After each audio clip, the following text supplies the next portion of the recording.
Saudações, camaradas, companheiros e companheiras, amigos e amigas que estão acompanhando essa transmissão ou essa gravação ou a reprodução desse material nos diferentes canais.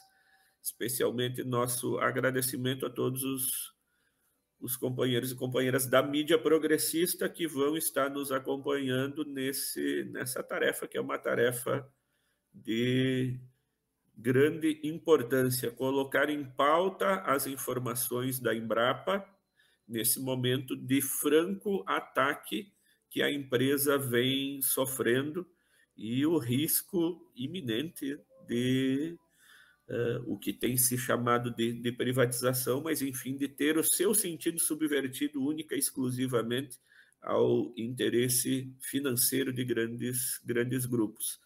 Hoje vamos conversar com a participação do Ayrton Centeno, do Brasil de Fato, eu, Marcos Corbari, aqui pelo Instituto Cultural Padre Josimo. Na nossa rodada de conversa hoje, recebemos João Carlos Costa Gomes, um dos mais experientes e combativos quadros da Empresa Brasileira de Pesquisa Agropecuária, a nossa Embrapa.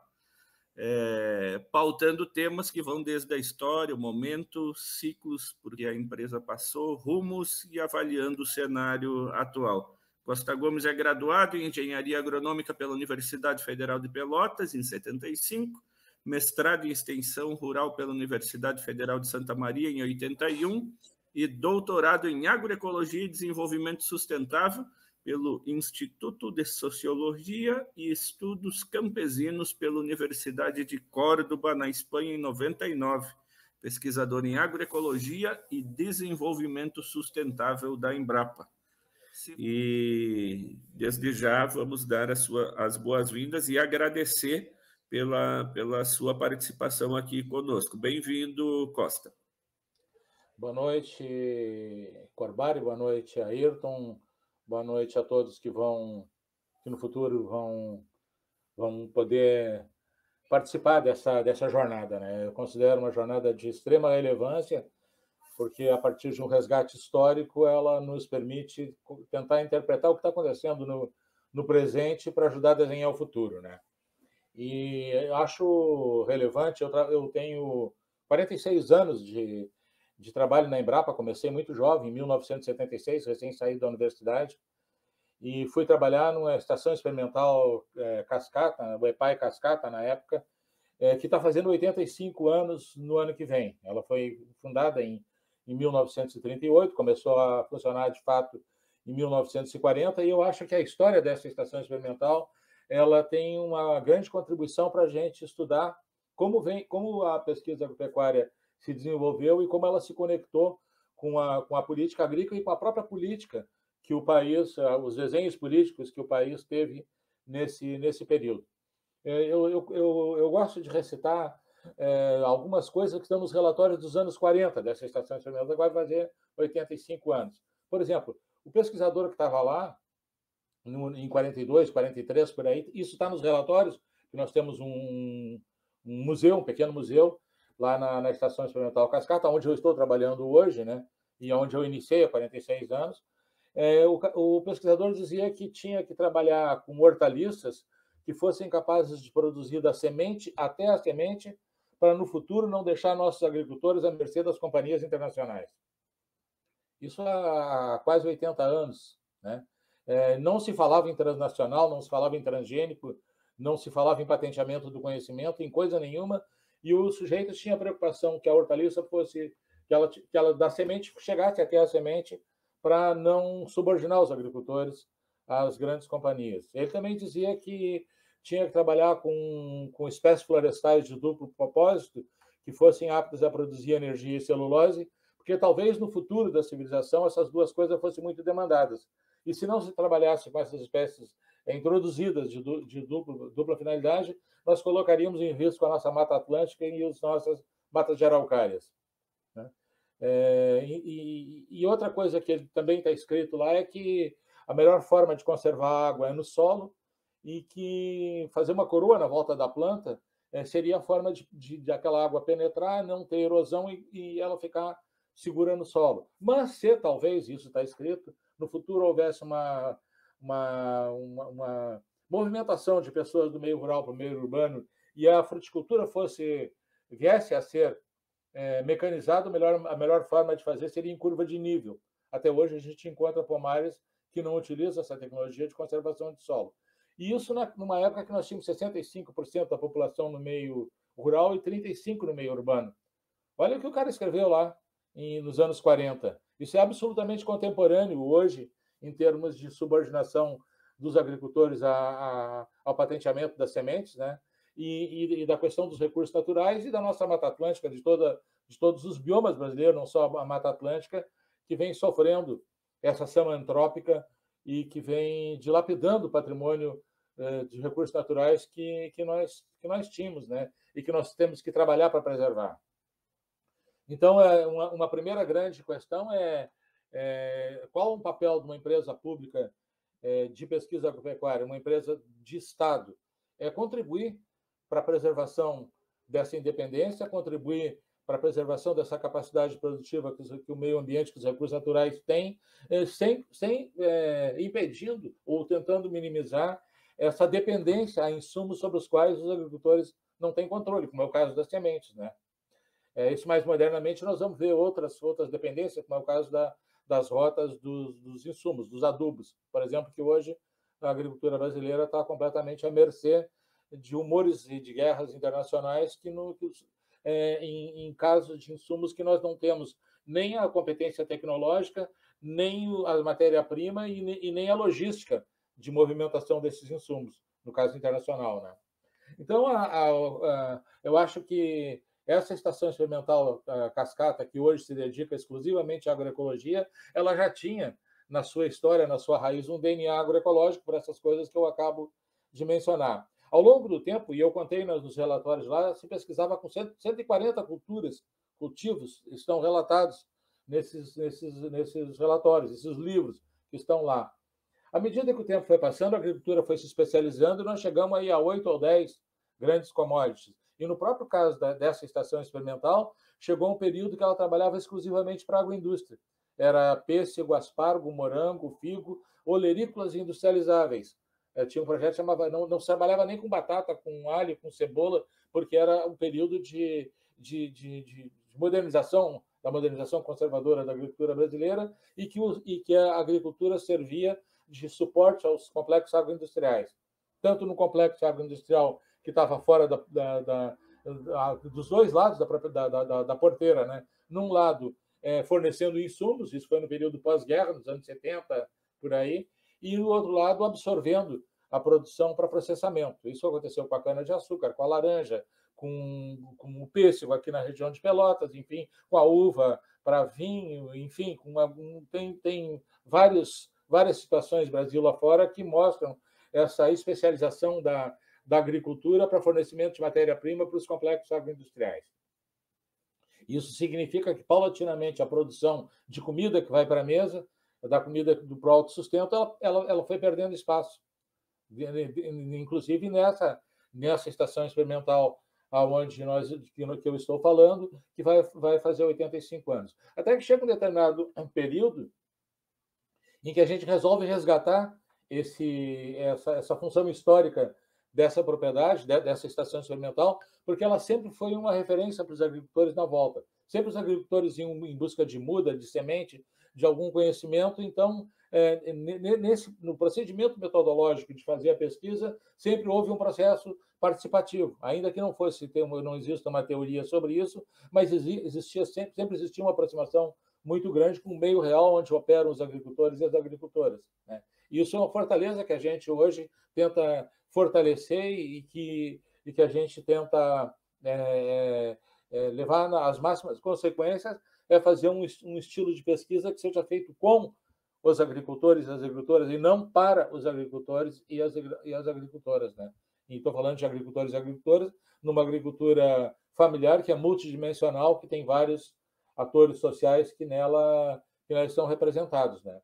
E em 1995, 96, já num outro formato, que não era mais com uma unidade de pesquisa de âmbito estadual, num centro de pesquisa de âmbito regional, de ecorregional, que é o atual Centro CPA-CT, Centro de Pesquisa Agropecuária de Clima Temperado, que tem 4 bases físicas, uma em Santa Catarina, uma no Capão do Leão e 2 em Pelotas. A Estação Experimental Cascata é uma delas. Lá em 1996, na Estação Experimental Cascata, nós, junto com outras organizações que enxergavam a necessidade de ter políticas públicas, inclusive de pesquisa para a agricultura familiar, criamos um Fórum da Agricultura Familiar, com representação de organizações do Estado, Embrapa, Emater, Universidade, ONGs como o CAPA, organizações urbanas como a Teia de Consumidores Urbanos de Produtos Agroecológicos, mas todas as representações da agricultura familiar. Esse fórum existe até hoje e se reúne lá na Cascata toda segunda, terça-feira de cada mês. E dele hoje fazem parte, na sua coordenação, além das representações do Estado, das ONGs e os assentados da reforma agrária, os quilombolas, pescadores artesanais, coletivos de mulheres, enfim, são 8 agrupamentos sociais que fazem a coordenação desse fórum. Por que eu acho que ele é de grande relevância? Porque significa controle social sobre a política pública. No espaço de concertação sociopolítica desse fórum, em cada momento a gente vem discutindo o que são programas e políticas públicas, como, por exemplo, na época que existia o Programa de Desenvolvimento Territorial do MDA, né, do extinto MDA, em que as chamadas públicas eram discutidas no âmbito desse Fórum da Agricultura Familiar, o estilo de projeto que ia ser realizado, o estilo de pesquisa que ia ser realizado, o papel da Emater no atendimento a essas populações, ou seja, uma política pública conectada com o meio real onde os agricultores operam, né? E isso não se deu por acaso, isso se deu por uma concertação sociopolítica que foi muito relevante, né? E que isso não aconteceu de forma assim, digamos, em todas as unidades da Embrapa. Algumas tiveram essa percepção e outras não tanto, né? Porque cabe lembrar, né, a Embrapa foi criada em 1973 foi um período de criação de centros de pesquisa por produto, os centros que tinham mais relevância na Embrapa nesse período, Centro da Soja no Paraná, Centro de Trigo em Passo Fundo, Centro de Arroz e Feijão em Goiânia, gado de leite, mandioca e fruticultura, gado de corte. Muito posteriormente é que se dão essa conexão dos centros ecorregionais, centros que trabalham em determinados biomas. Na fundação da Embrapa existiam só 3, Pantanal, Semiárido e Cerrados, lá em Brasília, né? Agora não, agora tem praticamente o mesmo número de centros ecorregionais, de centros por produto e de centros temáticos, sabe? Agrobiologia, solos, agroindústrias e coisa por aí afora, né? Mas na sua gênese, a Embrapa ela foi formatada para atender um desenvolvimento da agricultura baseado em tecnologia sobre as ditas tecnologias modernas, principalmente mecanização, uso de variedades melhoradas, selecionadas e uso de insumos químicos, agrotóxicos e fertilizantes, né? Essa era a época dos pacotes tecnológicos, né, que nos anos 76, 74, 75 até 80, 80 e pouco se trabalhou muito nessa perspectiva dos pacotes tecnológicos. Como se a formulação, a elaboração dos pacotes fosse suficiente para atender às diferentes demandas dos diferentes públicos que existem na agricultura, né? Então, esse é um pouco de história, assim, né, para situar um pouco essa perspectiva, porque, afinal de contas, um sujeito que tem 46 anos dentro de uma instituição, eu faço essas conexões, né? E teve um momento, lá pelos anos 80, 85, por aí, que já começou a acontecer no Brasil um movimento de contraposição a esse modelo hegemônico de agricultura, de agricultura intensiva, baseada nos pacotes tecnológicos. Foi dessa época que iniciaram os encontros de agricultura alternativa, promovido muito pela Organização dos Estudantes de Agronomia, Federação dos Estudantes de Agronomia no Brasil. Não se falava ainda em agroecologia, se falava em agricultura alternativa ao modelo que queria ser hegemônico e homogêneo, né? E aí, em algumas unidades da Embrapa, começa a ter algumas pessoas, em algumas unidades, começa a ter um vínculo mais forte com os movimentos sociais, com alguns movimentos acadêmicos, muito tímidos ainda, né? Vamos lembrar que nós estávamos recém saindo de um processo de ditadura que foi muito prolongado e muito complicado no país, né? E que, inclusive, teve reflexos na formação de muitos profissionais que saíram das universidades daquela época e certamente na seleção de que perfil de profissional que ia ocupar os postos dessas organizações, né? Isso aconteceu, né? Então, acho que tem um processo histórico de construção de uma estrutura do Estado, uma estrutura institucional que tinha determinados propósitos e que também incorporou no seu quadro um determinado perfil de técnicos para cumprir com esses propósitos. Acho que isso é uma coisa que vocês têm clareza disso, né? E como é que essa coisa se deu? Pois é, Costa, eu ia te perguntar o seguinte: esse processo da agricultura alternativa, chamado então agricultura alternativa, isso coincide mais ou menos com o processo de redemocratização? Falou em anos 80, né? Sim, coincide, até porque... É mais ou menos naqueles ventos de redemocratização que também chegam à Embrapa, nesse sentido de mudar, de ter digamos, um outro paradigma. Não chegam na Embrapa ainda, não. Eles acontecem muito mais no âmbito dos movimentos sociais, quem esteve por trás ou ajudou a patrocinar os encontros os EBAs, né? EBA, Encontro Brasileiro de Agricultura Alternativa, foram os jovens estudantes de agronomia que estavam se tomando áreas democráticas. Não teve participação do Estado nesse processo, nem das universidades, da universidade enquanto instituição, da universidade enquanto estudante, sim, né?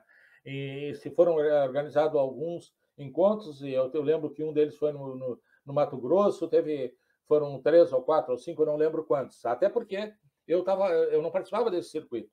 Eu estava trabalhando na Embrapa e quando me formei em 75, né, foi um período ainda muito complicado em que era proibido dentro das universidades ter uma organização tipo diretório acadêmico ou coisa do tipo que pudesse ir respirando um outro tipo de situação de formação política, inclusive, né?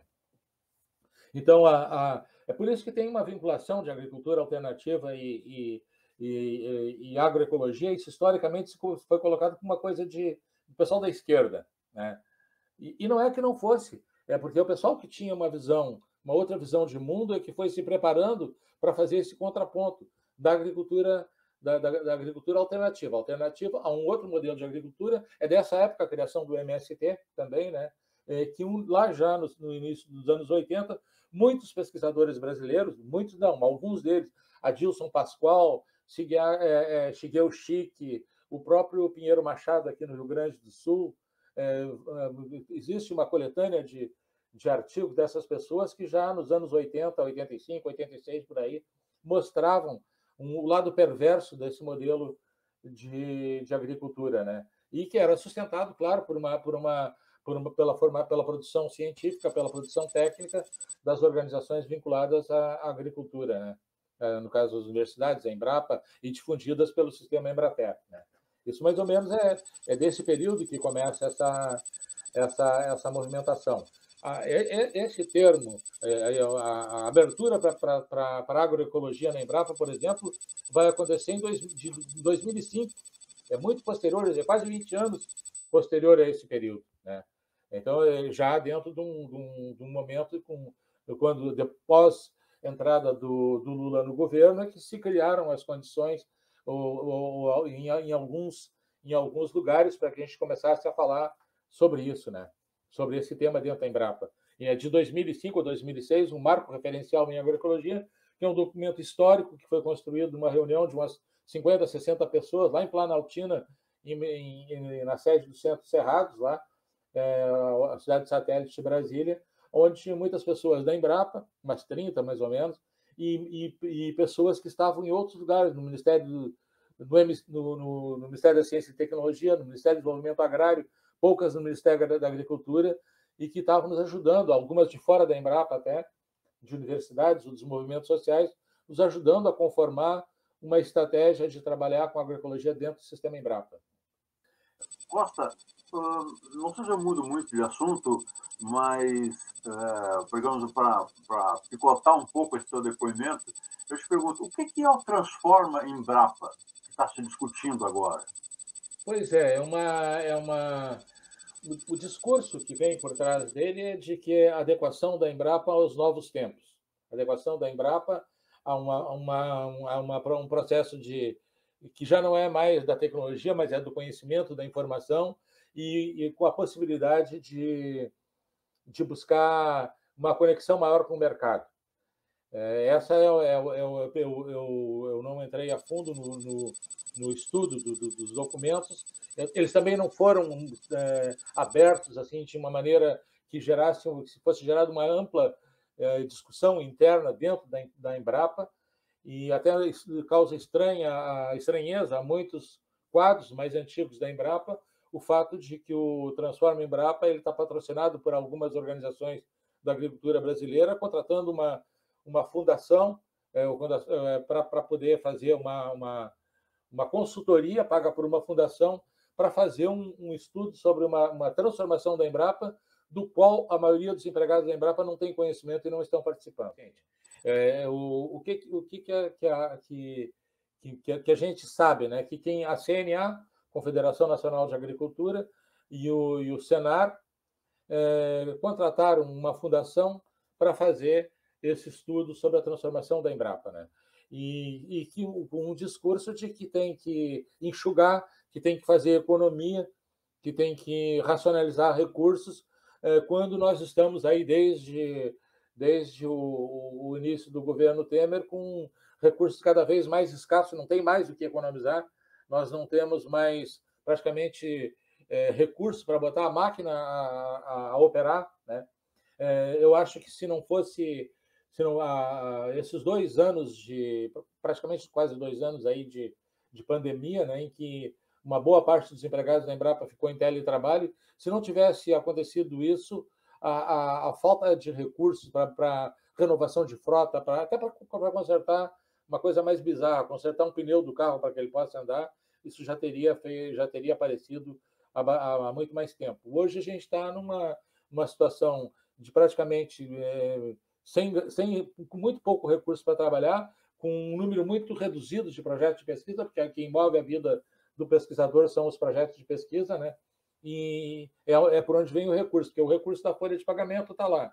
Na medida em que a gente vai cortando o recurso operacional, que é aquele recurso que banca a viagem, que banca a instalação de pesquisa, que banca a movimentação da máquina, na medida que vai se cortando esse recurso, vai ficando somente o recurso aquele fixo, né, de folha salarial, daqui a pouco parece que toda a grana vai apenas para o pagamento do salário, quando na realidade se corta o restante e isso acaba tirando a capacidade de trabalho, né? Acaba tirando a capacidade de mobilização. É uma técnica que nós temos acompanhado que vem sendo utilizado praticamente em todas as estruturas estatais que estão sendo colocadas na mira, né?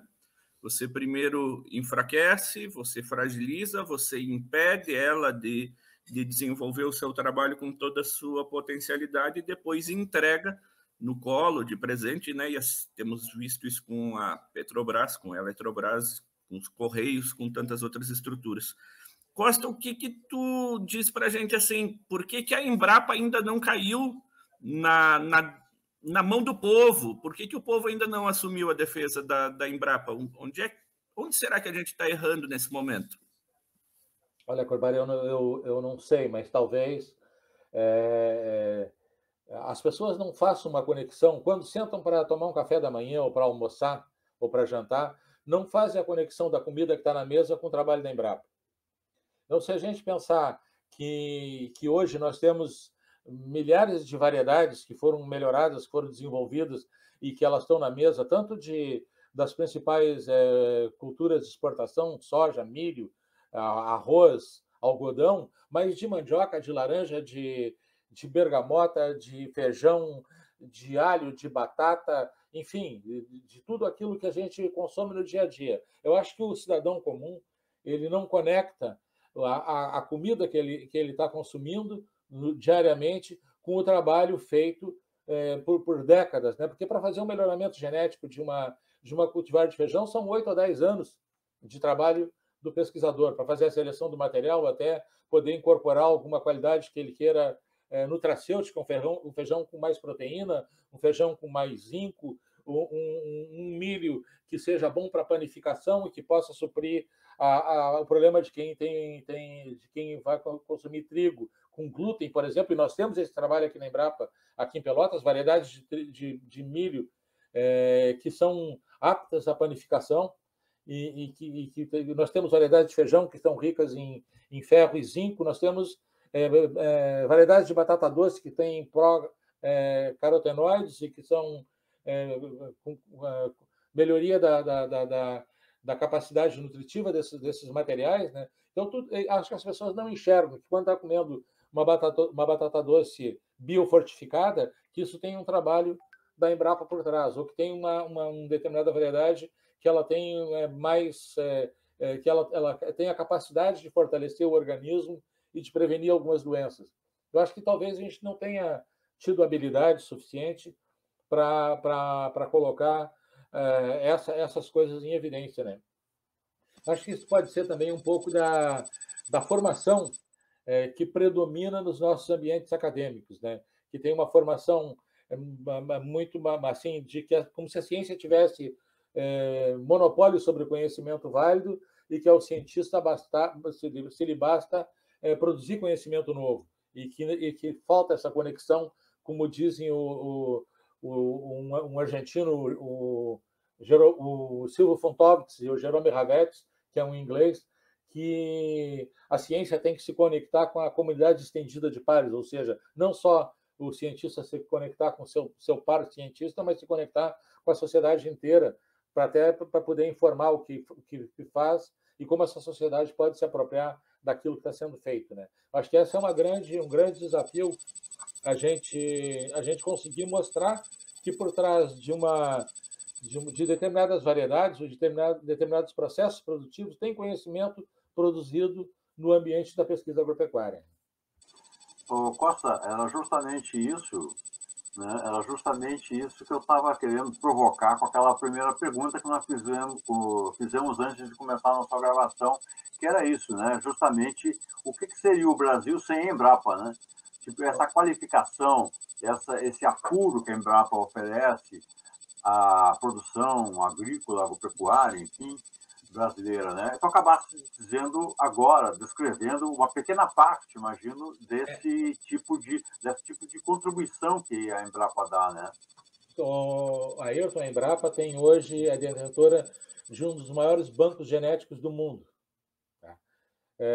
Para você ter uma ideia, apenas aqui em Pelotas nós chegamos a ter quase 400, 500 variedades de abóboras, 200 ou 300 de pimenta, quase 200 de milho varietal, não é milho híbrido, quase 200 de feijão, variedades crioulas que foram melhoradas pelos agricultores ao longo da sua relação com a natureza. Imagina o valor que esse banco genético, eu estou falando de 4 ou 5 que eu conheço, se a gente pegar todo o banco genético que a Embrapa tem, isso tem um valor que eu não sei, talvez seja incalculável em termos de resgate, de cultura, de hábitos alimentares.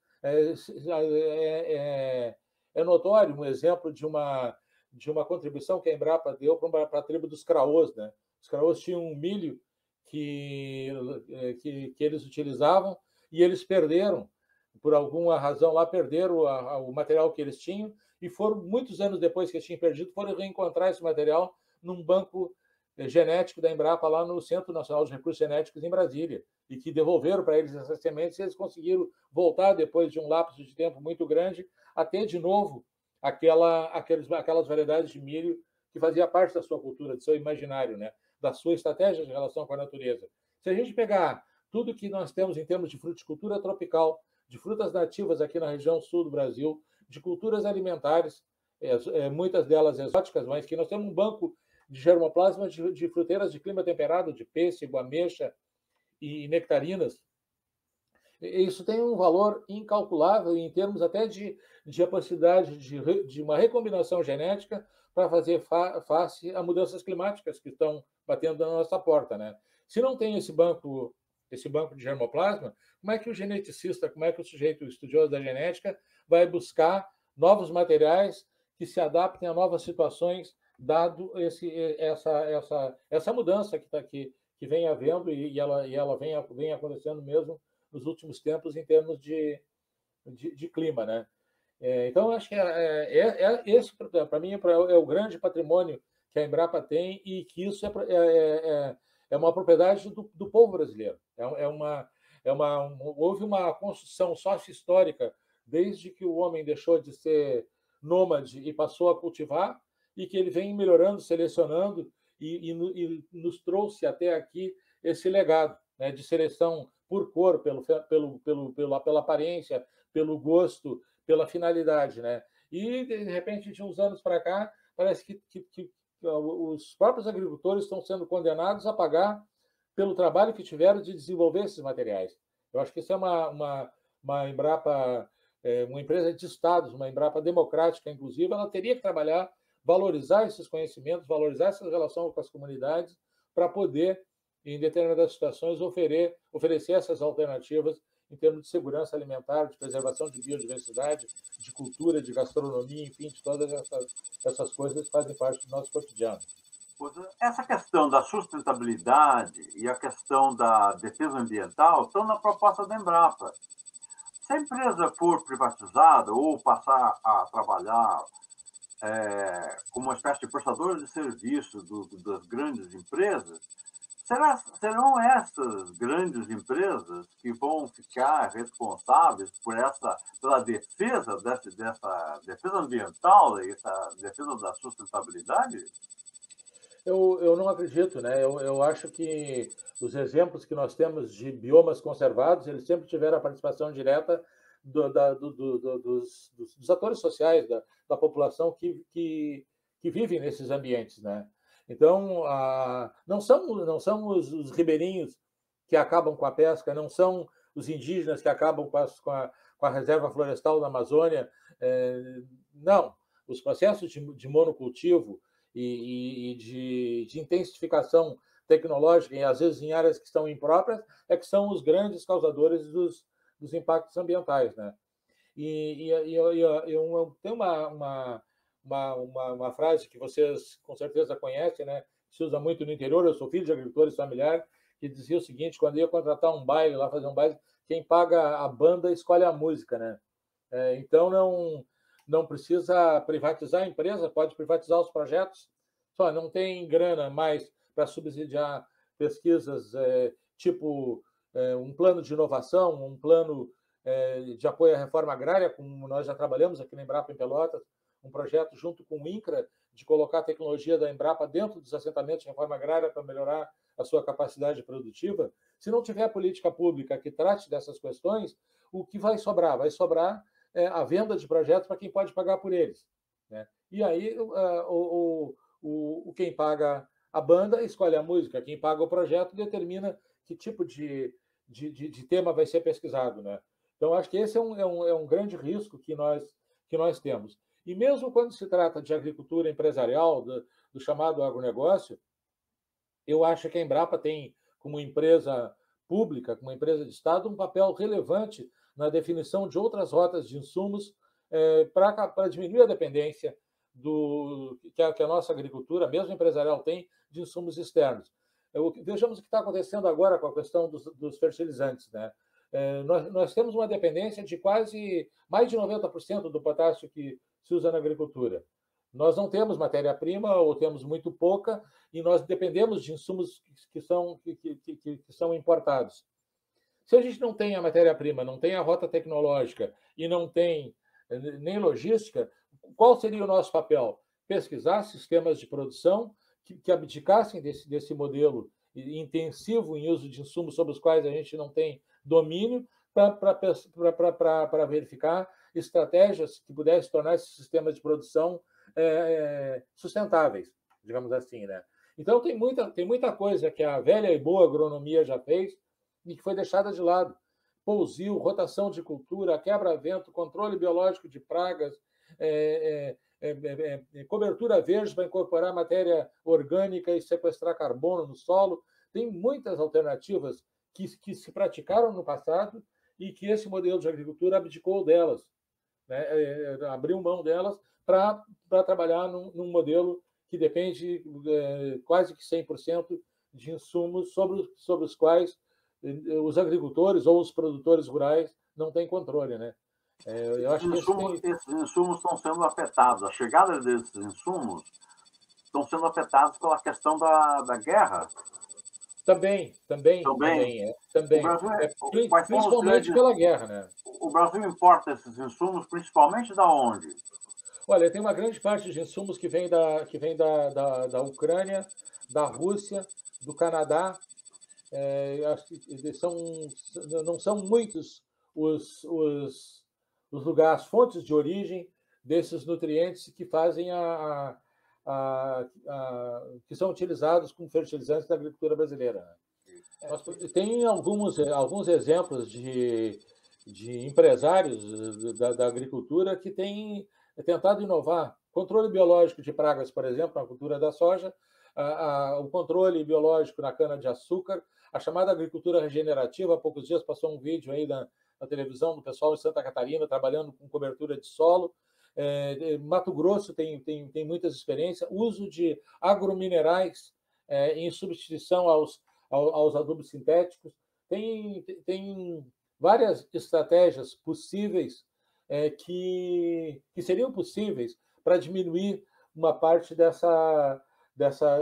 necessidade desses insumos externos. Fixação biológica de nitrogênio, por exemplo, tem vários pesquisadores da Embrapa que trabalham sobre esse tema, né?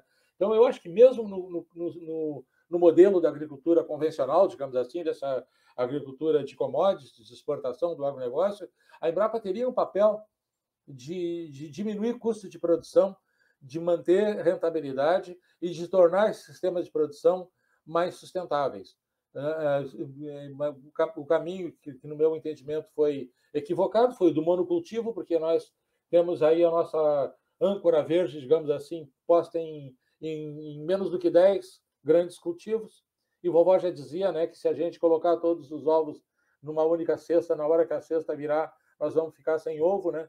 E nós vimos aí em alguns anos peste suína, aftosa no gado de corte e gripe aviária na avicultura e seca na soja.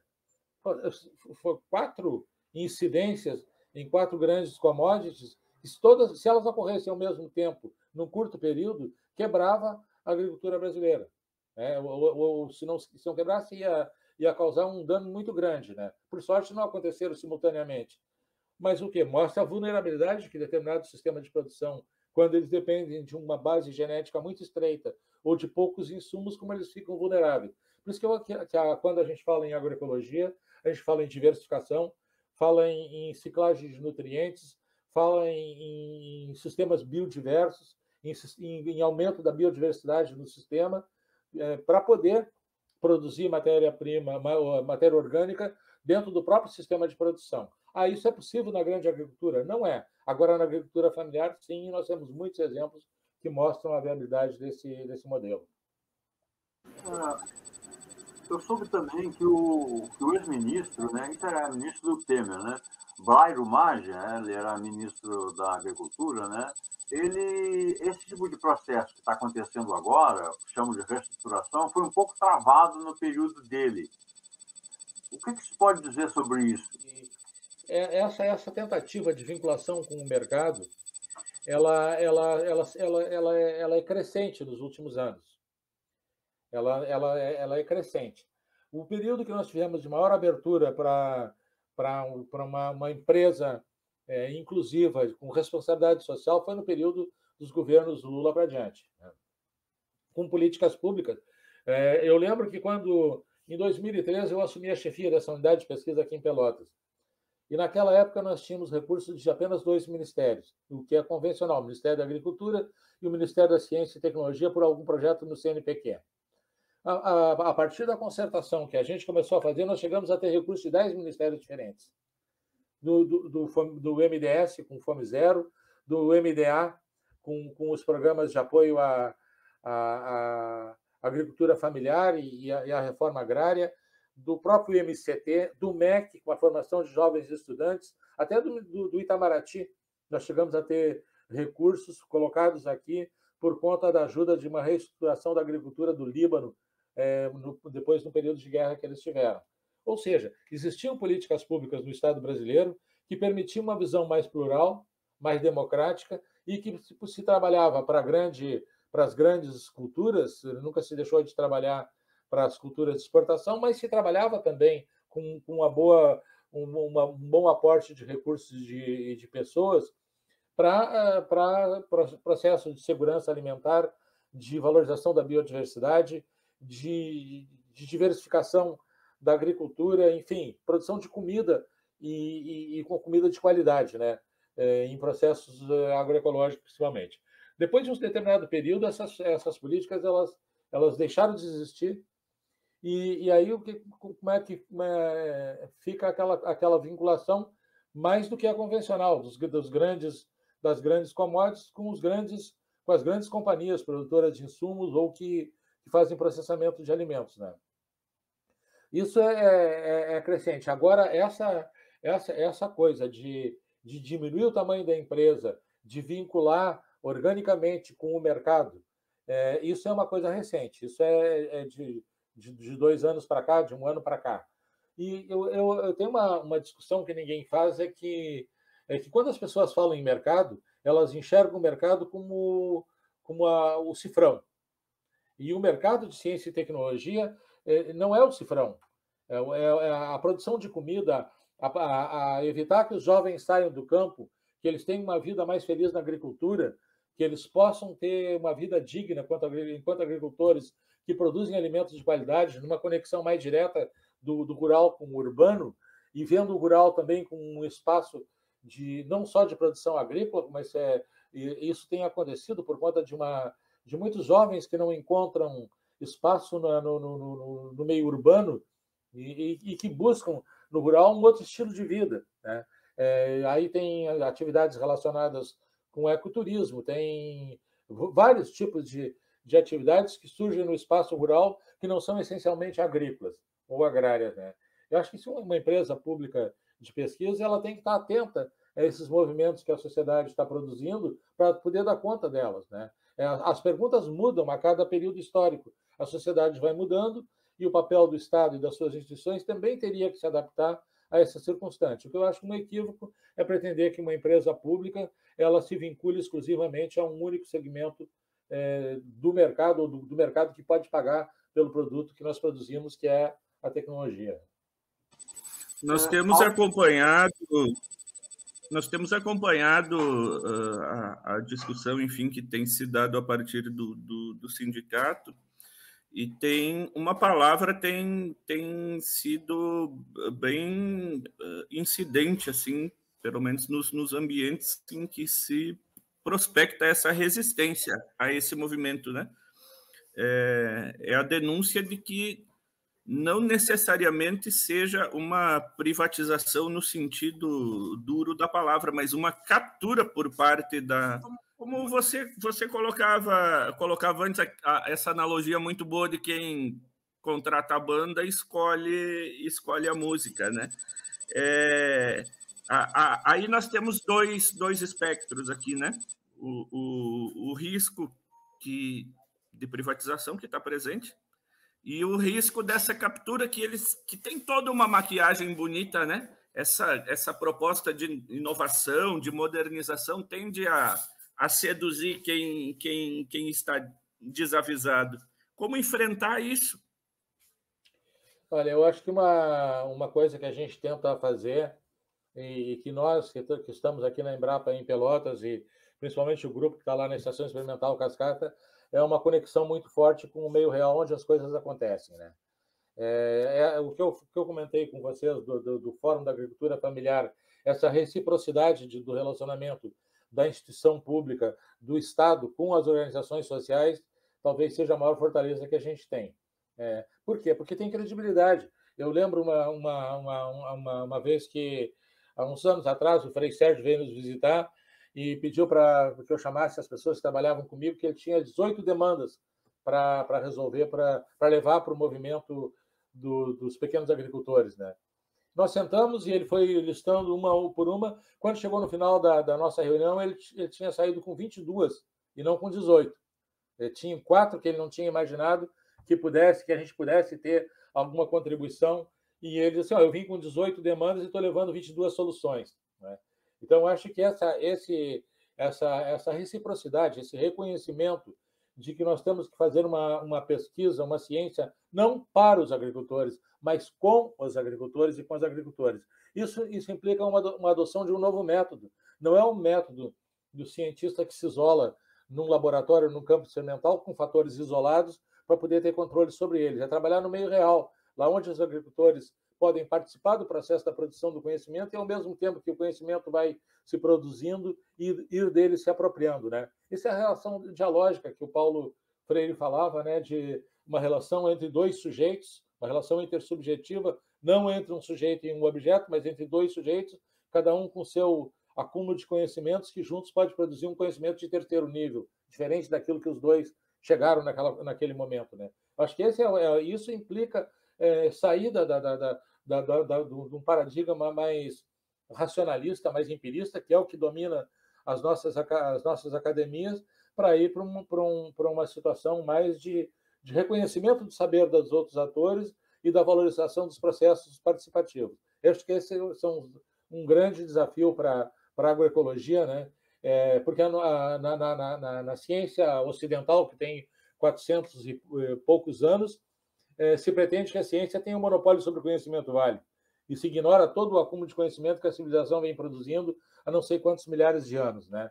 Então, tirar esse ranço, sair dessa soberba e reconhecer aquilo que os agricultores podem oferecer e aportar como novas perguntas para o nosso trabalho, para mim seria um grande desafio para ter uma Embrapa mais democrática, que tenha responsabilidade com uma sociedade menos assimétrica, mais fraterna, mais amorosa, né?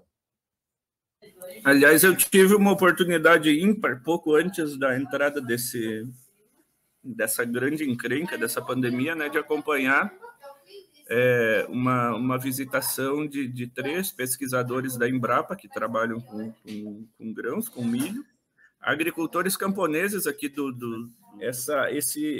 isso que tu nos fala agora me lembrou muito disso.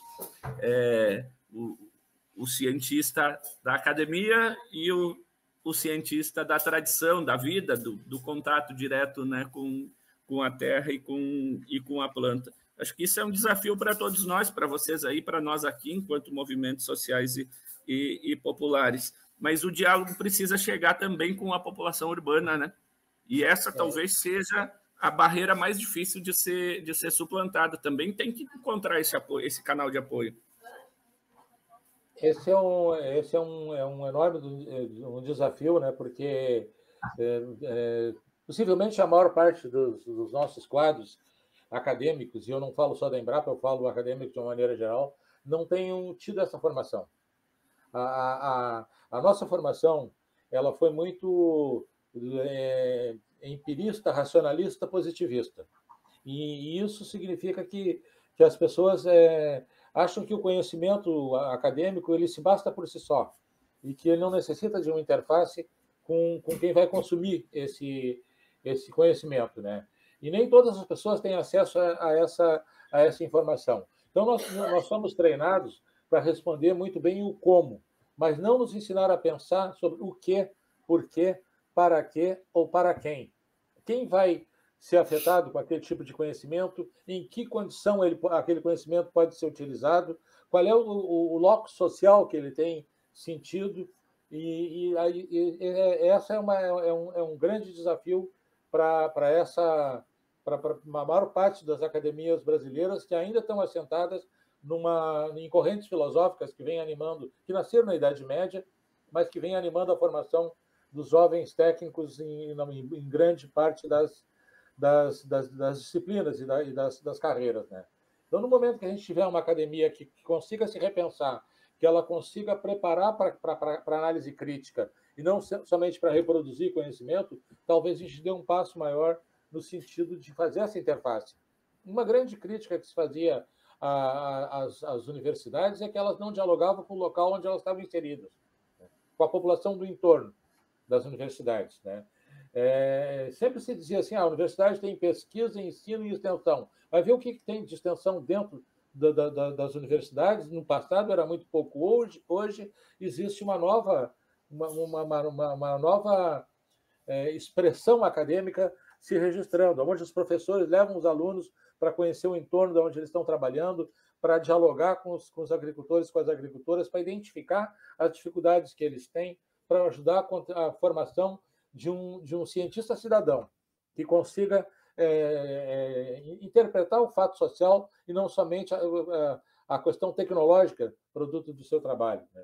Se a gente tiver concepção de a tecnologia que eu estou produzindo ela é amigável com o ambiente, ela vai fazer o agricultor manter a sua renda, a sua capacidade produtiva, e ainda vai proporcionar prazer em quem está consumindo isso na forma de comida, e eu conseguir estabelecer um diálogo transversal com todos esses públicos, nós estamos conseguindo, talvez, criar uma condição de reconhecimento do papel de uma instituição como a Embrapa, por exemplo, né?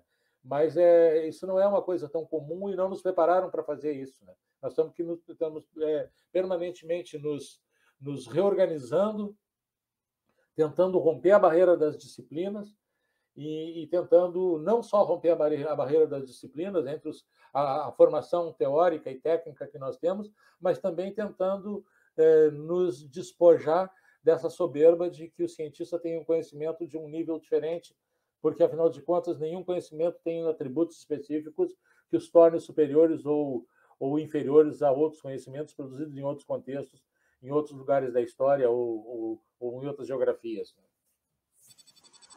Costa, ainda sobre esse tema, eu acho que a grande barreira a superar realmente é a comunicação do que é a Embrapa, o que faz a Embrapa, qual é o papel importante da Embrapa na vida brasileira, se relacionar com o consumidor urbano, né? Por quê? Para a imensa maioria das pessoas que vivem nas cidades, hoje são 80%, 85% no Brasil, a Embrapa é uma sigla. Eles só vão saber o que a Embrapa significa se tiverem algum tipo de relação, né? Se for um fornecedor, se for um funcionário, se for um técnico, né? Ou alguém que trabalha no campo, né? Um agricultor, né? Eu acho que é mostrar, digamos assim, por que é importante, de que maneira, digamos, o alimento chega mais qualificado e mais acessível à mesa, né? Para ele, e qual é o papel da Embrapa nisso, né? Como a Embrapa a velha, que estava falando há pouco, né? A questão da universidade, a torre de marfim, sabe, o palco do conhecimento que se fala para dentro, né? Esse desafio de falar para fora, né? Então, eu gostaria que falasse um pouquinho sobre essa dificuldade de fazer as pessoas entenderem o papel importante que tem uma empresa pública como a Embrapa. Eu gostaria de ver um Transforma Embrapa que nos facilitasse a expressão disso que nós estamos conversando.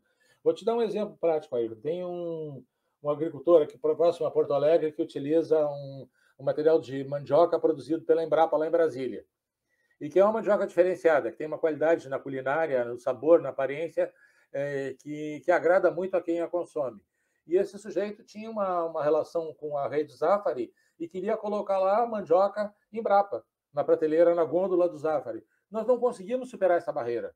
Nós não conseguimos viabilizar o uso da marca Embrapa num produto que faz a felicidade do cara lá do supermercado que está vendendo e do consumidor que está consumindo. Nós temos, no caso do milho, que o Corbari falou agora há pouco, o pessoal da Cooperativa União e da Coperfumos, eles têm interesse em colocar que os milhos, os brancos varietais, que são aptos à panificação e que são tão produtivos ou mais do que os materiais híbridos convencionais e transgênicos, colocar lá a marca Embrapa. Agora, a nossa burocracia interna nos emperra tanto que a gente não consegue fazer isso. O que eu queria ver um Transforma Embrapa que abrisse a possibilidade da instituição fazer isso de forma contratualizada, em que o consumidor enxergasse lá na gôndola do supermercado, isso aqui é uma batata, variedade tal, desenvolvida pela Embrapa, mas nós não conseguimos fazer isso. Isso um fardo burocrático muito grande que impede que a gente consiga fazer chegar lá na ponta, na ponta do sistema alimentar, né, dos consumidores. E uma coisa que eu trabalhei sempre na área de transferência de tecnologia na Embrapa, do desenvolvimento, e antes de enveredar pelo lado da agroecologia, mas ainda na agroecologia continuo trabalhando nessa linha. Cada vez que saía em algum grande jornal ou num programa de televisão uma referência a um trabalho da Embrapa, a gente já dizia assim, segunda-feira vai ter uma enxurrada de pedido de explicação ou de acesso a esse conhecimento. Por quê? Porque a dificuldade que a gente tem de fazer essa comunicação com o público urbano é tão grande que o simples fato de sair uma notícia gerava uma enorme demanda. E isso talvez devesse ser um dos grandes eixos de trabalho, não só a produção do conhecimento, mas estratégias de vulgarização desse conhecimento e de levar esse conhecimento até um público mais urbano que às vezes não acessa. Porque a gente não vai pensar num grande evento de agricultura familiar que tem aqui no Rio Grande do Sul, a FUBRA, né? A Expo Agro, a FUBRA. Tem quase 100 mil pessoas que passam lá. Esse ano nós estamos com mais de 20 colegas da Embrapa, 24 ou 26, trabalhando lá, de não sei quantas unidades. Mas quem é o público que vai lá? É um público que tem relação com a agricultura familiar, não é a dona de casa que vai na feira comprar alface, couve, beterraba e cenoura e aquilo que ela processa para colocar na mesa. Então, tem um lapso aí de possibilidade de comunicação que talvez devesse ser um Transforma Embrapa só para isso, né? Para poder fazer esse conhecimento ser acessado pelas pessoas. Por isso eu acho muito legal essa jornada que nós estamos começando hoje com vocês, porque ela talvez possa ser, talvez não, com certeza será, uma forma de encurtar esse caminho e de poder falar um pouco mais sobre esse trabalho, não do ponto de vista de um processo tecnológico, mas de um processo de produção de felicidade, de comida boa, de renda para os agricultores, de possibilidade para a juventude que está no meio rural, enfim, né, de fazer essa relação campo-cidade mediada pelo alimento. Costa, nós tivemos o enfrentamento de um problema crônico, que é o problema da fome na primeira década dos anos 2000, né? Com resultados interessantes, positivos e num período relativamente curto de tempo aí, né? De 2000, 2002 até 2015, 2016. A partir daí nós passamos a ter passos largos de volta para o mapa da fome. A Embrapa teve um papel estratégico muito importante nesses resultados enquanto eles estavam positivos. E agora? A fome está de volta, está batendo na porta das pessoas, muitos companheiros e companheiras do campo estão enfrentando essa realidade, e a Embrapa, sob ataque, ainda precisa ser novamente chamada a esse fronte. Como é que você avalia essa situação complicada, essa sinuca de bico que a gente está inserido agora? É realmente uma sinuca de bico, porque nesse período que você fala de superação ou de diminuição da linha da miséria, né, nós tínhamos políticas públicas específicas para isso. Nós tínhamos um ministério, né, o Ministério do Desenvolvimento Social, que coordenava o programa Fome Zero. Nós, aqui em Pelotas, nós tivemos 10 atividades relacionadas com Fome Zero de programas estruturantes, como os quintais orgânicos de frutas, que nasceram lá nesse período, que trata a segurança alimentar, melhoria da qualidade genética dos rebanhos dos assentados de reforma agrária, com capacitação dos assentados para inseminar as vacas que eles tinham. Nós fizemos coisas desse tipo. Tinha espaço para fazer isso. Nós trabalhamos com o INCRA durante até 2015, desde 2003 até 2015, capacitando os assentados, levando tecnologia para produzir, viabilizando o seu espaço produtivo, Nós tínhamos o PAA, que adquiria alimentos dos agricultores e os redistribuía. Nós tínhamos o Ministério do Desenvolvimento Agrário com várias chamadas para capacitação de técnicos das ONGs, da Coperfumos, da própria Padre Josimo. Várias organizações se habilitaram às chamadas públicas e nós, da Embrapa, fomos palco da capacitação. Chegamos a receber 5.000 pessoas por ano lá na Cascata para fazer capacitação de agricultores, familiares de quilombolas, enfim, dos assentados da reforma agrária, com tecnologias relacionadas à segurança alimentar e manejo da biodiversidade, e, enfim. Né? Mas quando a política pública desaparece e quando não tem mais recurso para essa movimentação, o que a gente faz? Mesmo sendo portador de um arsenal de conhecimentos, tipo o que nós falamos aqui dos feijões, dos milhos, das abóboras, das batatas, da batata doce, enfim, que estão aí, materiais que estão prontos, que já foram desenvolvidos, um grande investimento na sua produção, na sua geração já foi feito e eles estão disponíveis. Agora, como é que a gente consegue vulgarizar, no sentido de tornar mais conhecido, de fazer com que as pessoas tenham acesso ao conhecimento? E além do problema estrutural, que é da queda da renda, né? Porque dizer que hoje o problema é o que o Brasil produz comida para alimentar não sei quantos milhões de pessoas, mas se as pessoas não tiverem recurso, não tiver como pagar as 3 refeições por dia, né? Não adianta ter o estoque de comida que tiver se a pessoa não tem como chegar até ele, né? Esse realmente é só com política pública para a gente poder enfrentar essa situação, né? Eu acho que é um período muito complicado, para um período da vida política complicado, um período da vida institucional complicado e um período complicado para o cidadão, da vida cidadã também, né? Vamos esperar que isso passe logo. Costa, deixa eu te perguntar uma outra coisa. Você tinha falado antes, lá no início da nossa conversa, sobre os bancos genéticos, né? Então, eu tenho uma informação aqui, a Embrapa tem 165 bancos de germoplasma. Eu não sei se esse é o número correto, mas é o número que eu tenho. Com esse processo que está acontecendo, digamos, como disse o Marcos aqui, né, de captura ou de risco de captura, digamos, pelos grandes produtores, de que maneira, digamos, é possível pensar que esses bancos podem correr risco, né? O grande risco que tem em relação a esses bancos de germoplasma, se eles fossem ou venham a ser privatizados, é de que os seus proprietários se interessem apenas por aquilo que pode render algum recurso, eliminando aquela base genética das culturas que não tem expressão econômica dentro do agronegócio. Por exemplo, banco genético de germoplasma, de abóbora, de pimenta, de batata doce, de sementes crioulas, de variedades crioulas, de feijão, de milho, enfim. Estou falando daquelas que são mais comuns aqui na região de clima temperado, né? Digamos que se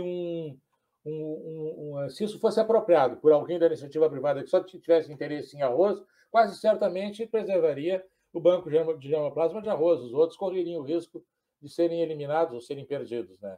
Então, acho que essa é uma grande preocupação que nós temos na Embrapa, da salvaguarda desse recurso, que isso é um repositório para o futuro, em termos de banco genético. A outra questão que também é complicada é a perda do conhecimento tácito. Aquelas pessoas que conseguem identificar uma variedade no campo pela forma com que ela vem se desenvolvendo e daqui a pouco a gente não ter mais o apoio dessas pessoas nesses processos. E nós estamos enfrentando isso. Nós estamos, na estação que eu estou trabalhando hoje, na Cascata, nós somos 12 técnicos e estamos com 5 pessoas que fazem o trabalho de apoio. Saíram umas 10 pessoas nos últimos tempos e não tem reposição. Se fala em terceirizar o trabalho de campo. A relação do pesquisador com o campo, com o experimento, com a parcela experimental, com o trabalho que tem, claro, eu estou falando somente aquilo que acontece dentro da estação experimental. Ela é mediatizada por alguém que vai operar o trabalho dele, que vai preparar o terreno, que vai fazer a colheita, que vai fazer a coleta, que vai fazer a observação. Se coloca um trabalho terceirizado, um dia pode ser uma pessoa, quando aquele foi treinado já pode ser outra, ou já nem existe mais, né? Então, tem um ciclo de conhecimento que se perde nesse processo, né?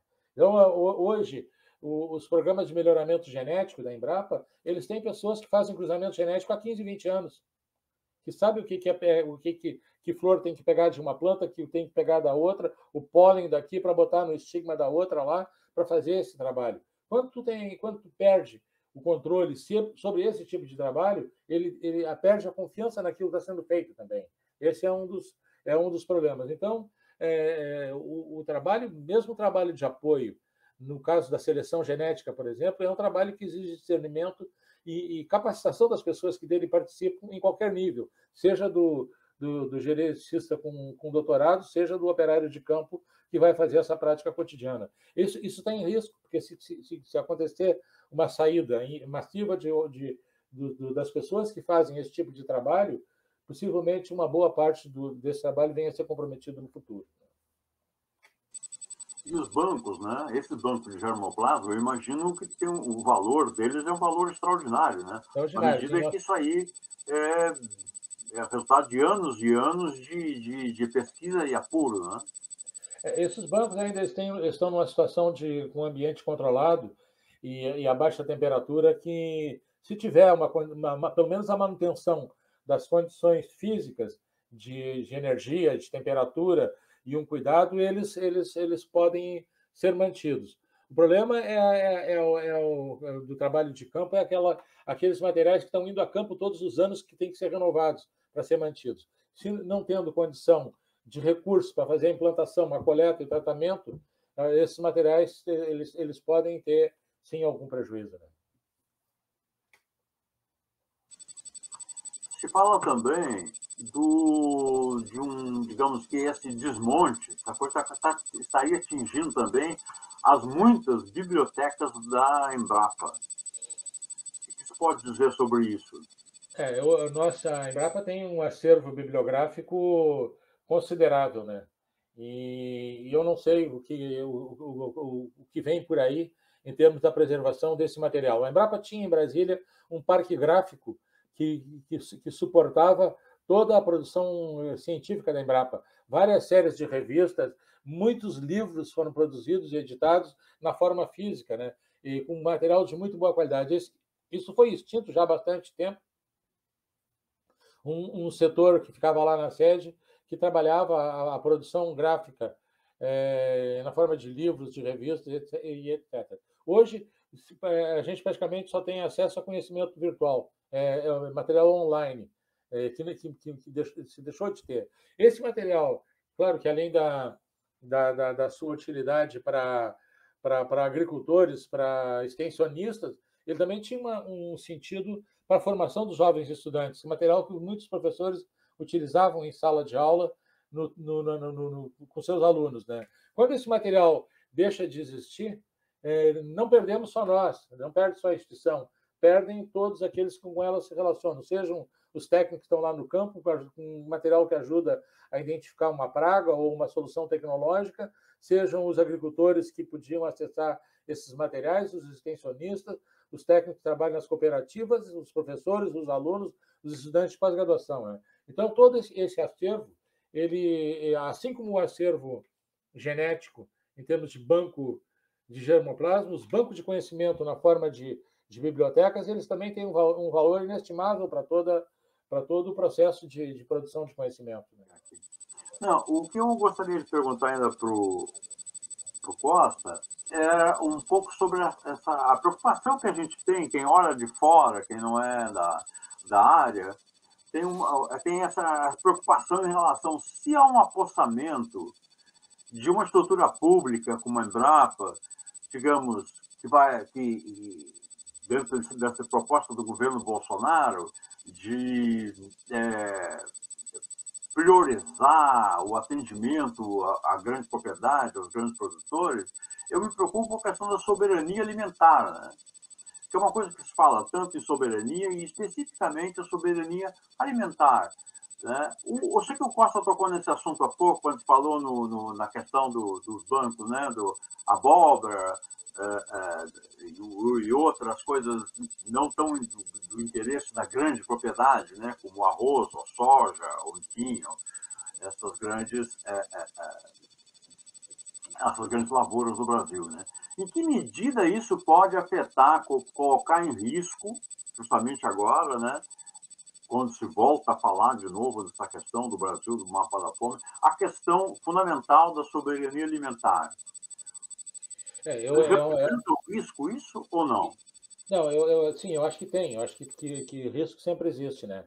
Ainda que a gente tenha um catálogo de tecnologias ou de soluções tecnológicas ou até de variedades que contribuam para o fortalecimento da segurança alimentar e nutricional das pessoas, porque quando nós falamos em segurança alimentar, temos que falar em segurança nutricional também, né? Porque hoje nós temos, por um lado, a fome e, por outro lado, a obesidade por comer mal, né?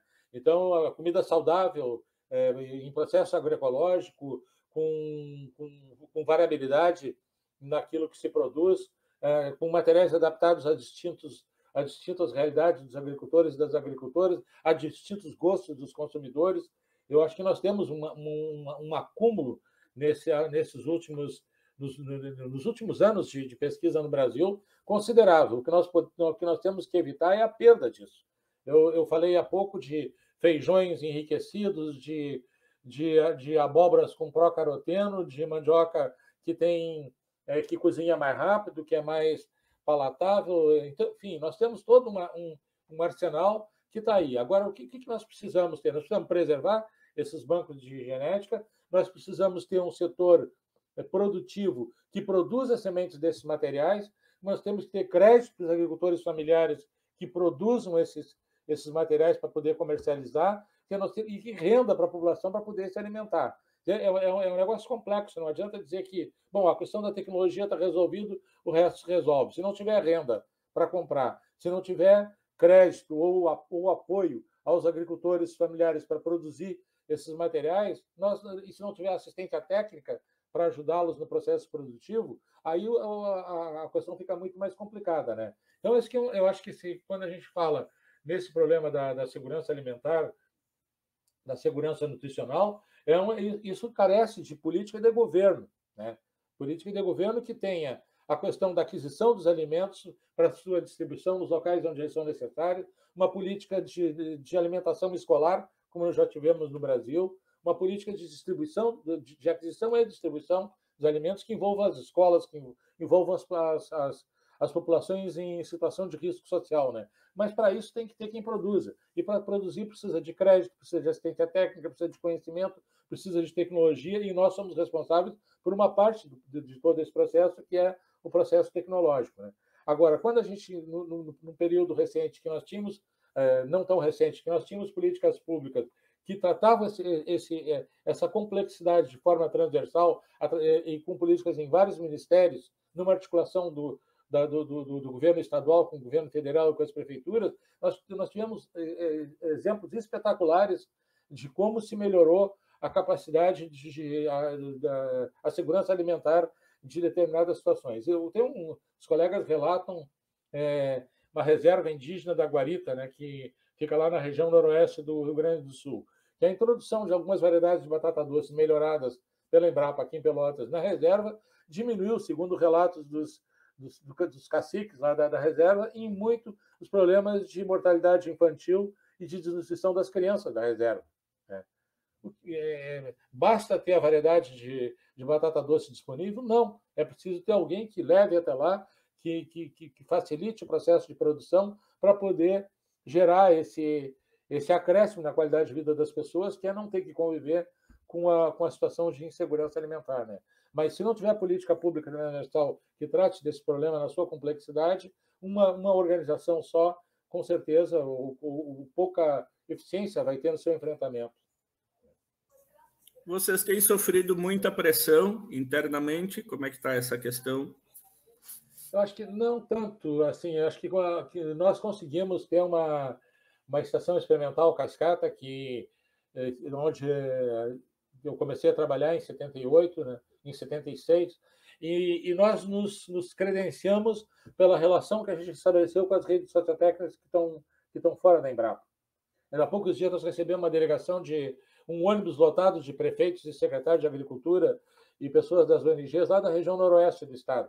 E quando eles vêm à Embrapa, eles dizem: nós queremos ir lá na cascata dialogar com técnicas, com os caras que sabem trabalhar com processo agroecológico, de produção de comida, de restauração ambiental, de disponibilização de material genético, enfim, de trabalhar toda a questão produtiva, mas a questão dos modelos de produção, com geração de referenciais técnicos para que esses modelos de produção sejam sustentáveis.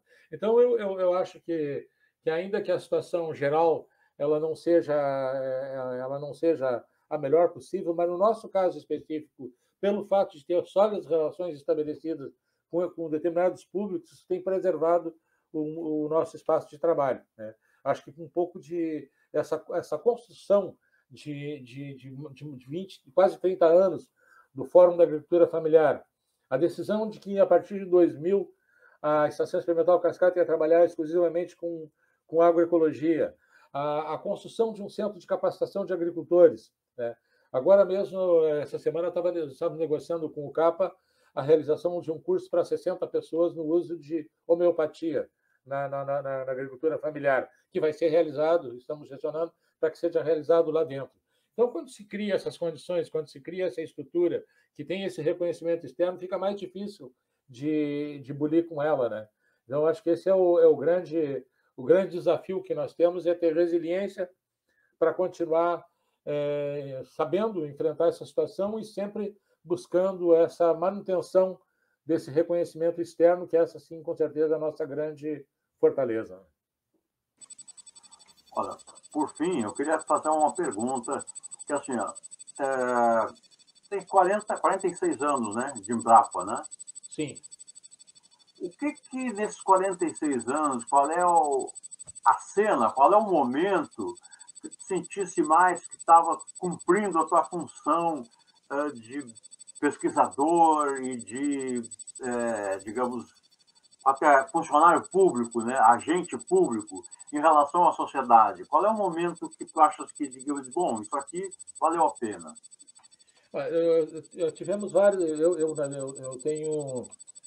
Não saí da Embrapa ainda, porque eu acho que eu mereço sair dela numa situação melhor do que ela está, e também que o povo brasileiro merece uma Embrapa melhor do que ela está hoje.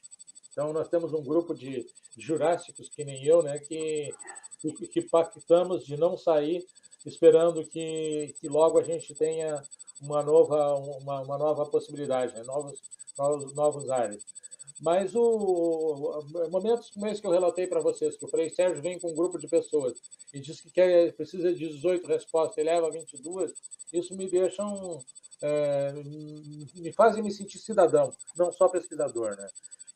Mas tem uma coisa na minha trajetória, da qual eu me orgulho muito, foi que quando em 2003, quando eu assumi a chefia da Embrapa aqui em Pelotas, que a primeira decisão que nós tomamos foi que a Estação Experimental Cascata, a partir daquele momento, ia se dedicar exclusivamente à agroecologia.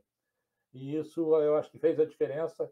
Eu acho que nós conseguimos construir um grupo de pesquisadores, de técnicos, que enxergam esse processo. Hoje nós tivemos à tarde juntos, discutindo um novo projeto de pesquisa de forma transdisciplinar, de forma participativa e sempre buscando a conexão com o meio real, onde as pessoas estão trabalhando, para poder dar sentido ao nosso trabalho, né?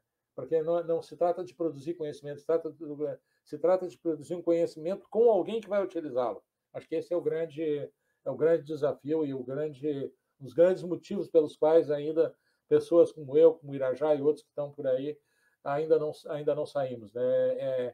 É tentar deixar esse legado e participar de um processo de formação de novos quadros também, né? Porque durante muito tempo a gente participou de processo acadêmico, de orientação de estudantes, enfim, e de formação de pessoas para poder ter esse entendimento de que o cientista ele é apenas um cidadão que domina algumas coisas que outras pessoas não dominam, mas que não é por isso que ele tem uma superioridade que jamais vai ter em relação a conhecimentos produzidos em outros contextos, né? Acho que esse é conseguir fazer a Embrapa Pelotas, a Embrapa Cascata, foi a primeira a lidar com agroecologia ou não? Não, na realidade, existiam muitas pessoas dentro da Embrapa que trabalhavam com processos parecidos. Até que em 2005, nós tínhamos uma reunião em Brasília para uns reconhecer o trabalho dos outros. Tinha gente que fazia coisa parecida com nome diferente e tinha gente que fazia coisa igual com coisa parecida com nome diferente ou coisa diferente com nome parecido, né? E aí nós juntamos lá 30, 40 pessoas e resolvemos produzir um marco referencial em agroecologia. A partir dali foi criada a condição institucional para que quem quisesse trabalhar com agroecologia pudesse trabalhar. Mas nós, aqui em Pelotas, em 2003, já tínhamos tomado a decisão de a Estação Experimental Cascata trabalharia exclusivamente. Nós somos a única estrutura de todas as mais de 40 unidades da Embrapa que, dentro da sua estrutura física, tem uma estação experimental que trabalha única e exclusivamente com os processos agroecológicos.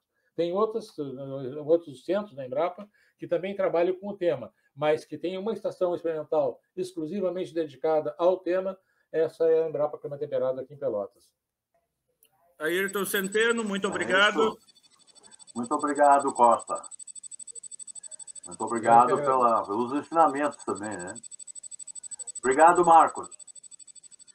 Agora nós temos um encontro na próxima semana com o Mário Artemio Urchei. Me disse que é teu amigo, Costa.